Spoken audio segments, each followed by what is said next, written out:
Hello and welcome to Rando Rob. Each week on Rando Rob, I'll be showing and discussing one item from my large collection of collections. New shows appear every Monday, and throughout the week, I'll be adding older episodes of Rando Rob that were previously only available to my Patreon subscribers. You can watch episodes of Rando Rob on YouTube at youtube.com/Rob O'Hara. Just look for the Rando Rob playlist. Audio versions of the show are available on my website at podcast.robohara.com or through iTunes. Just search for Rando Rob. Thanks for watching or listening, and I hope you enjoy this vintage episode of Rando Rob. One of the things I was going through was some of my Commodore 64 stuff, and I ran across an item that I thought I bet nobody here has seen before, probably never heard of before, and you can see on the picture, almost got that right. On the picture here, I have a picture of a 1541-2 disk drive. Now, most people, I know I do, when I think of a 1541 disk drive, I think of the tan, big, heavy brick disk drive. That was the same color, more or less, as the Commodore 64. And when they came out with the C64C, the second model that more closely resembled the wedge shape of the Commodore 128 and that kind of light off-white color, they re-released the 1541 disk drive as a 1541-2, which is what this is a picture of, a 1541-2 disk drive. And it was much smaller and lighter, partially thanks to the fact that the power supply was separate. It plugged in and it had an external power brick, which made the drive itself not get so hot. And so anyway, that was called the 1541-2. But the thing that I'm betting that most of you have never seen or heard of is a 1541-3. Now, I'm betting if you have been playing around with Commodore 64 stuff in the modern era, you have probably either purchased or at least familiar with one of the mini disk loading options or alternative disk loading options. I would, for example, the 1541 Ultimate, which was a device that you can plug into your Commodore 64, and then the older ones used SD cards and newer ones use USB, but it's a way to load, to access what I call, virtual disk images, like D64 files, and load and copy and interact with them as if they were actual floppy disks. But if you go back, you may remember, you may be familiar with the, I have to look at my notes here. I always mess up the name of this thing, the SD2 IEC. I'm sure you've probably heard of those.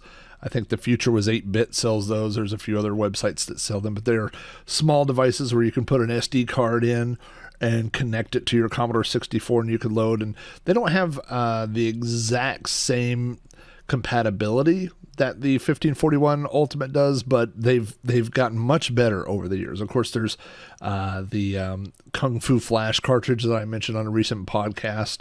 There's lots of different ways to do that, right? But back in the mid 2000s, it was pretty difficult, so we had, on the PC side, they had these cables, these crossover cables, X1541, XE1541, and all these weird cables that had parallel ports on one side and then the Commodore serial port connection on the other side. And those allowed you to connect a 1541 disk drive to your PC, and that allowed you to copy real floppy disks into DC64 images, but you could also go the other way. You could make real floppies. You could take virtual disk images and put them on a real floppy. But on the actual Commodore itself, we were still limited to the original hardware. I mean, we had disk drives and computers, and that was it, right? So if you wanted to, like if someone released a new game and they released it in DC64 format, you had to have one of these devices to be able to dump that onto an actual floppy disk and carry that floppy over across the room and put it in your Commodore computer and play it that way. And so anyway, This device was released. This guy came out with a release. I remember hearing about it in the mid 2000s. This was 2006. This was the same year that I wrote Commodore. And I got this around that same time. And this, I'm going to move my windows around here just a second, is a 1541-3. Now, it's not an official Commodore product, but obviously the naming implies that we had the original 1541. We had the 1541-2 that I have pictured over there. And then this is the next generation, which is the 1541-3. This is the case that it shipped in. It's a plastic clamshell type, almost like a VCR kind of case. It might be I think it's just a little smaller. I don't think a VHS tape would fit in this, but it's very close. On the back, it explains that the 1541-3 is a hobby project designed to be used on multiple platforms, and then it says VIC-20, C64, etc. And that's why it doesn't require special driver software or cartridges to function. It plugs into the IEC bus. This is the Commodore serial bus most commonly used for disk drives and printers. The 1541-3 has become a practical device that connects a modern storage media like MMC/SD cards to a classical computer. So this was, I can't say that it was the first, but this was the first that I ever heard of a way to load games on a Commodore 64 without actually using vintage hardware, vintage, like real floppy disks and real disk drives. You can see a little bit there.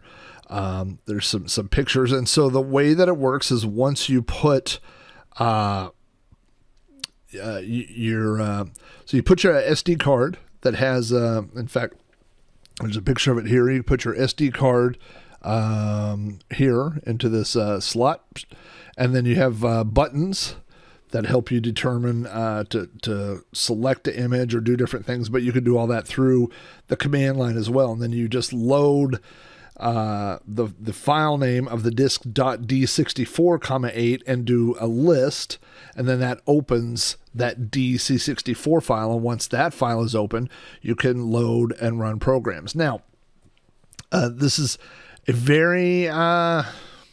I don't want to say primitive, because compared to what we had at the time, it seemed very advanced.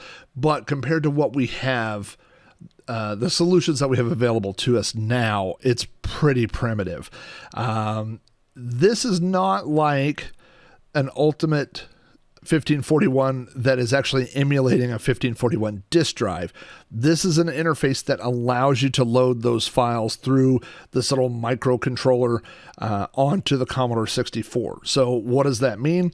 It means it's not 100% compatible with a Commodore 64 disk drive. Now, that's a term that all of us grew up hearing on lots of stuff. I mean, even third-party disk drives weren't 100% compatible, but this definitely has some limitations. Number one, it can't save. It can't write back to those images. So this is a load only. Now, for playing games and different things like that, that works great. Once you get into, if you're trying to play adventure games and save your progress, it can't do that. If you're trying to write programs and save them back, it can't do that. So that's one downside. Another downside in the, like on some of these other devices, I don't know how well this chains. I haven't tried it in a long time, so I don't remember, but I don't feel like it was very good if you hooked up a physical hard drive first in the chain, and then you added this as the second device in the chain. Also, it requires the user port for power. So if you're trying to use it with other accessories, you can't necessarily do that. I think I feel like it's the cartridge port, or not the cartridge port, the data set port. But that can't, I don't know if that's right, because then you wouldn't be able to use it with the SX64, but maybe that's the case. I just don't remember. Anyway, I'm blabbering here. This is the device. And so at the top there, you can see, oh, well, I've kind of got it upside down. There's an access at the bottom. There's lights for accessing the drive when it's loading. There's a power. And then you have 3 little switches over here, or press buttons that would do things on the LCD screen. And then you can switch, I guess you could, there's a dip switch over here to switch the ID. So by default, it's 8. There's a power on and off. And then there is a bootloader switch, which I honestly don't remember what it did. But here you go. Here is the 1541.3. And so again, well, my fingers are kind of covered the buttons, but there's those buttons that worked on the LCD. Nothing on this side. This side has your nothing there. I meant this side has your dip switches. You can see there that correspond. It kind of tells you what those do on the front. And then the other end down here, we've got the power connector. And then we have the Commodore 64 serial connection. So this would be plugged in just like a disk drive. These would go to the back of your Commodore computer, one for power, one for data. You would put your SD card here in the bottom, turn this on, and then if memory serves me, you could use these press buttons to scroll through and select the disk that you wanted to insert, or like the back of the box says, you could just load those through the command line, and then once it was loaded, then you could load your software. Not great compatibility. Anything that had a fast loader and anything that had copy protection would not work. So anything...